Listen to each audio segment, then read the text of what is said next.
How to get what you want. It's a simple concept, but really hard to follow through with. Like, how do you actually get what you actually want? How do you have the type of career you want to have? How do you have the type of money you want to have? How do you get the type of health you want to have? The type of relationships and networks you want to have? The type of experiences that you want to have? How do you actually get them? I'm going to present a step to you that seems fairly obvious, but most people don't ever actually do. The first step to get what you want is to admit that you want it.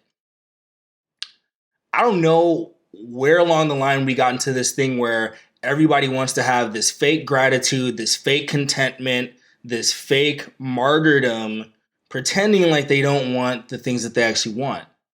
It's counterproductive. It's like people say, "Oh, money isn't all that matters. I don't want money." Come on, man. You know you want money. Every person on the planet wants money. When you don't have money, it sucks. Maybe money doesn't buy happiness, but being broke buys unhappiness. So that's one people really have a problem with, admitting that they actually want money, because you've been conditioned to equate wealth accumulation with greed, because you've been brainwashed by society. Society doesn't want us all to be rich and prosperous and going after what we want. So, if we don't do that, if we don't chase our dreams, then we can serve the overlords. So you think it's this holier than thou sense of self that causes you to want or not want money. It's really just, you're just lying. And we do this a lot. We rationalize things away that we actually want. A, because we don't think we can get them. B, because we face societal pressure for wanting them. The tall poppy gets cut down. And C, sometimes it's just hard to wrap your head around what you want and be honest about it and actually go for it. And the best way to get what you want is to actually own the fact that you want it. There's a saying, a closed mouth doesn't get fed, right?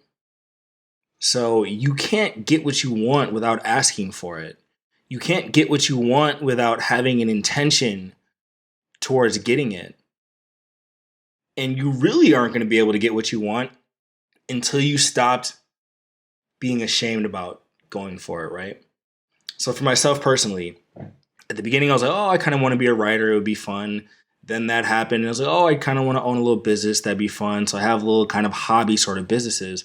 But now I'm kind of like, no, I don't just want to be an all right writer. I want to be a great writer. I want to write a New York Times best-selling book. I want a gazillion copies of my work sold. I want to have a giant YouTube channel and social media and travel the world and make wealth and make great connections with people and have amazing, insane experiences.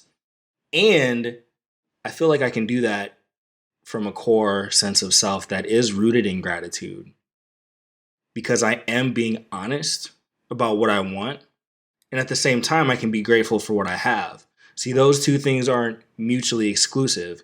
You can be grateful for what you have and aspire to do more. But what most people do is they take gratitude and they pervert it. They take contentment and they pervert it and they bastardize it. And they use it as a crutch to not go after what they really want. You say you don't care about money, but you do. Everyone does. You say you don't want to get in great shape, but if you felt that you could actually put in the time to go 3 days a week, like, you would do it. You just don't think you can do it. So you're just say, people who work out are vain, right? Rationalization. You say that you don't care about having crazy experiences and that dreams are for the birds and they're not pragmatic. But back to the cliche, if you knew that you could do it, if you know that you could be a billionaire, that you could have a six-pack abs or a flat stomach or a nice body and be in perfect health and travel to 70 countries and own a business that you love and do the things that you want to do daily and have freedom, if you knew you could pull it off and that failure wasn't an option, that it wasn't even a possibility, that it would all work out, tell me that you wouldn't do it. You can't look me or anyone else in the eye with a straight face and say that you wouldn't do it. So the process of getting what you want is just being honest with yourself. People will try to guilt you for wanting the things that you want. And I got to a point where I'm like, I don't care. Like, they're not living my life for me. I don't care if people think that I'm greedy for wanting to accumulate wealth. Maybe I want to take care of my family and pass on a legacy to future generations and use those resources to help. Maybe you thought about that. And of course, yeah, I want to do cool stuff too. I like nice things too. But I'm okay with it. I'm not pretending to be a wallflower so that other people can feel comfortable. And you shouldn't either. There's this Marianne Williamson quote where she talks about the fact that dimming yourself and shrinking yourself doesn't make you or anyone around you better. Like, you shouldn't shrink yourself just so that other people feel more secure around you. Absolutely not. Because at the end of the day, it's your life. And she also goes on to say in that poem, who are you not to be great? Like, who are you to sit on your hands and settle? Who are you to decide that your gifts aren't supposed to be given to the world? Who are you to decide that living below your potential is a great idea? Why not you? Like, why can't you be the one who's successful? Think about it. I wrote about that in my Monday motivation email this week, or today, excuse me. It's like, why can't it be you? Like, why does someone else have to be the successful one? Why does someone else have to be the wealthy one? Why does someone else have to be the fit one? Why does someone else have to have the great network? Why can't you do it? People who have less talent than you have succeeded. People who are not as smart as you have succeeded. People who don't have as much resources as you have succeeded. So really, not even in a hyperbolic way, just question it to death. Like, why shouldn't you be the one? Like, why shouldn't you win? You're a good person, right? You have good intentions, right? So if you think people are scammers or, doing unethical things to get wealthy, why don't you be the ethical one? Why don't you be the one to stand tall and make an impact in the world? Like, why does it have to be someone else? Why is it someone else's responsibility? Why can't you be the hero? Why do you have to be an extra? Why do you have to be the victim? Why can't you be the victor?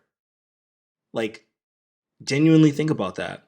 And that's the process I've been going through lately, is just genuinely questioning where the limits of reality are. Like, can I or can I not do this? Like, is this actually impossible or not? Like, why can't I do it? Or at least, why can't I try? I'm going to die soon. Who cares? Why not fly? Why not? Why not?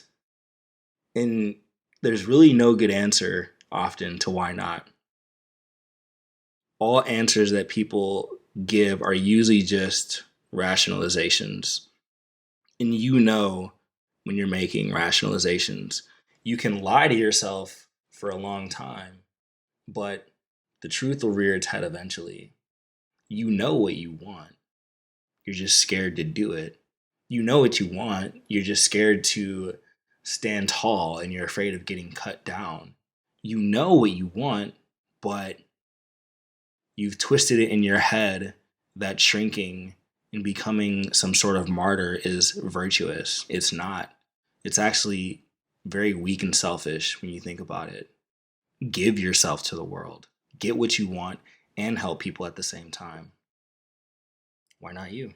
All right, like, comment, subscribe. If you're on YouTube, subscribe, hit the notification bell, watch other videos that are popping up around you. If you're on IG, Facebook, LinkedIn, like, comment, be a part of the movement. I'm having fun and I hope you are too.